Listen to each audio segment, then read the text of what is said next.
Thursday, there's a book launch at the Solonian Book Centre in Nicosia.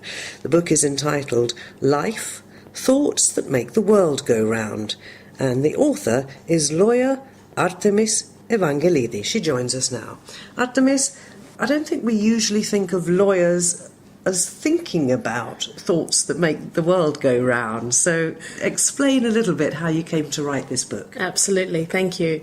Yes, of course we don't. And I always like to say that I'm a lawyer by trade because 20 odd years of experience assisting clients in the corporate world and setting up businesses worldwide has shown me that companies are more than a balance sheet. Companies are all about their people, and we know this very clearly now. And we have to be very clear and focused on ensuring that our people are healthy and that their well-being is being looked after and that they are able to support the operations of the business. And it's something that I think is a main topic at the moment around the world, the well-being of our people and our staff. Well, I think it's something that's become in the last, 5-10 years, very much part of the ethos of any forward-thinking company.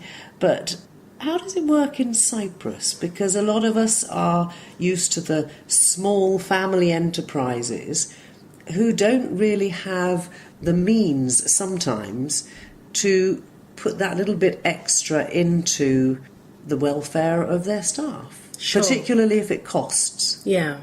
There's a lot of things that you can do actually for the welfare of your staff without it costing anything.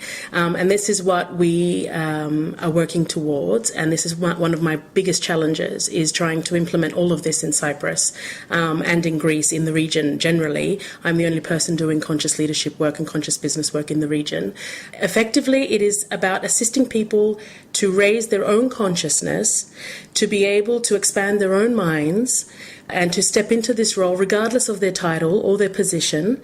It's about doing the inner work. It's about coming to terms with who we really are, what drives us, what our passions are, and assisting our teams to be able to achieve this themselves. So we start the work on a personal level, one-on-one. We do the internal work that we need to do to raise our own consciousness. And then as a team and as a culture, this ripples out.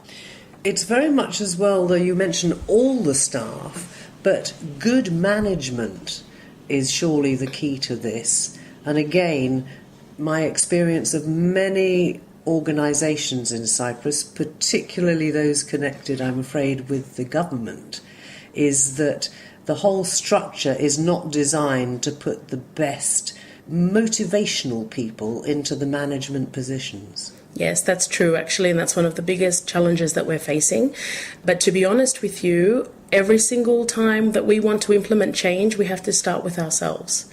So we need to become the change that we want to see in our organisations, in our homes, in our communities, in our society at large. How does a worker on the shop floor, as it were, start doing that when they can see that the managerial practices are actually counterproductive in terms of the well-being of the colleagues on the shop floor? Yeah, this is actually something that I deal with on a practical basis when I go into companies to help them transform into conscious businesses.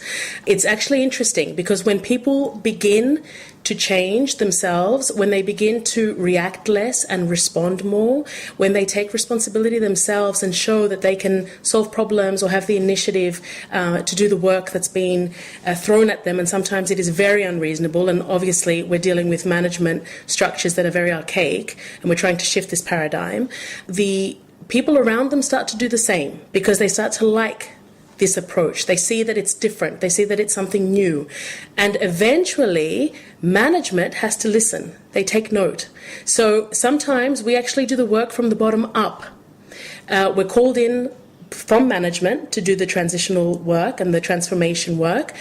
And we see that if we don't start with the actual people on the floor, as you said, then we can't actually reach the management, even though they've called us in and are paying us to do this work.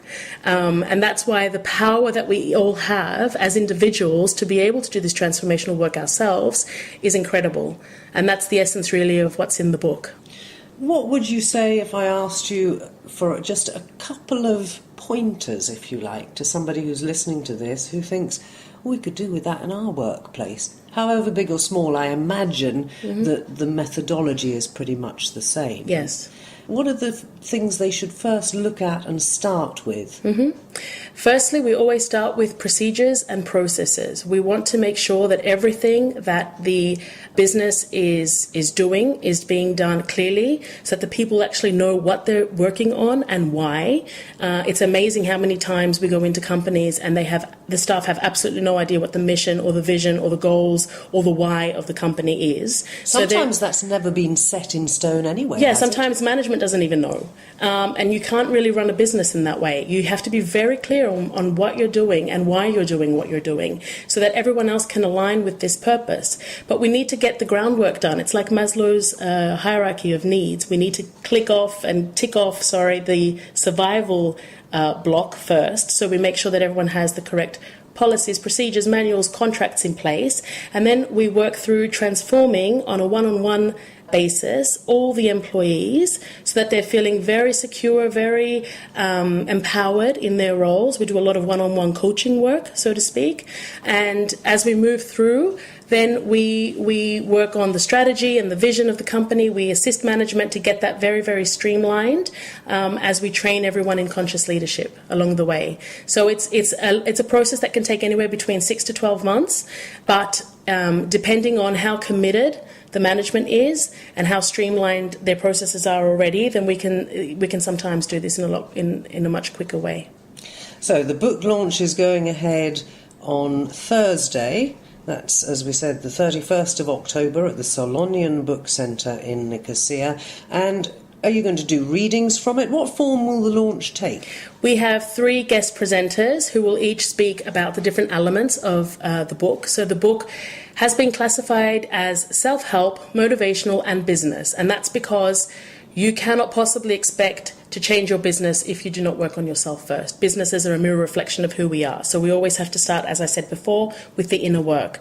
So the presenters will be looking at the personal development side of the book, the way that it's applicable to businesses, and how it can assist all of us to step into the role of the conscious leader.